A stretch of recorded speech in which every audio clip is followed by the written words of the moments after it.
امثال کی کتاب اس کا 7واں باب 1 سے 27 آیت مقدسہ۔ اے میرے بیٹے، میری باتوں کو مان اور میرے فرمان کو نگاہ میں رکھ، میرے فرمان کو بجا لا اور زندہ رہ، اور میری تعلیم کو اپنی آنکھ کی پتلی جان۔ ان کو اپنی انگلیوں پر باندھ لے، ان کو اپنے دل کی تختی پر لکھ لے۔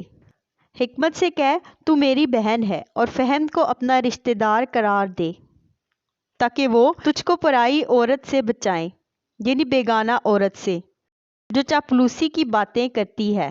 کیونکہ میں نے اپنے گھر کی کھڑکی سے یعنی جھروکے میں سے باہر نگاہ کی، اور میں نے ایک بے عقل جوان کو نادانوں کے درمیان دیکھا، یعنی نوجوانوں کے درمیان وہ مجھے نظر آیا کہ اس عورت کے گھر کے پاس گلی کے موڑ سے جا رہا ہے، اور اس نے اس کے گھر کا رستہ لیا، دن چھپے، شام کے وقت، رات کے اندھیرے اور تاریکی میں، اور دیکھو وہاں اس سے ایک عورت آ ملی جو دل کی چالاک اور کسبی کا لباس پہنے تھی۔ وہ غوغائی اور خود سر ہے، اس کے پاؤں اپنے گھر میں نہیں ٹکتے، ابھی وہ کوچوں میں ہے، ابھی بازاروں میں، اور ہر موڑ پر گھات میں بیٹھتی ہے۔ سو اس نے اس کو پکڑ کر چوما، اور بے حیا منہ سے اس سے کہنے لگی، سلامتی کی قربانی کے ذبیحے مجھ پر فرض تھے، آج میں نے اپنی نذریں ادا کی ہیں، اسی لیے میں تیری ملاقات کو نکلی کہ کسی طرح تیرا دیدار حاصل کروں۔ سو تو مجھے مل گیا۔ میں نے اپنے پلنگ پر کامدار گالیچے اور مصر کے سوت کے دھاری دار کپڑے بچھائے ہیں۔ میں نے اپنے بستر کو مور اور عود اور دال چینی سے معطر کیا ہے۔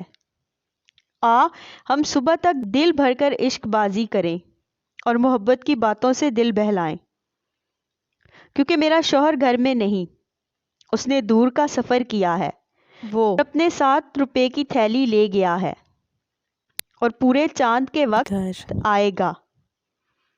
اس نے میٹھی میٹھی باتوں سے اس کو پھسلا لیا، اور اپنے لبوں کی چاپلوسی سے اس کو بہکا لیا۔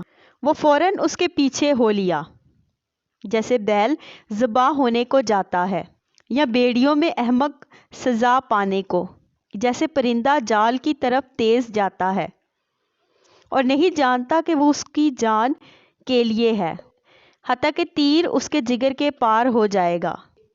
سو اب اے بیٹو میری سنو، اور میرے منہ کی باتوں پر توجہ کرو۔ تیرا دل اس کی راہوں کی طرف مائل نہ ہو، تو اس کے رستوں میں گمراہ نہ ہونا، کیونکہ اس نے بتھیروں کو زخمی کر کے گرا دیا ہے، بلکہ اس کے مقتول بے شمار ہیں۔ اس کا گھر پاتال کا رستہ ہے اور موت کی کوٹھڑیوں کو جاتا ہے۔ آمین۔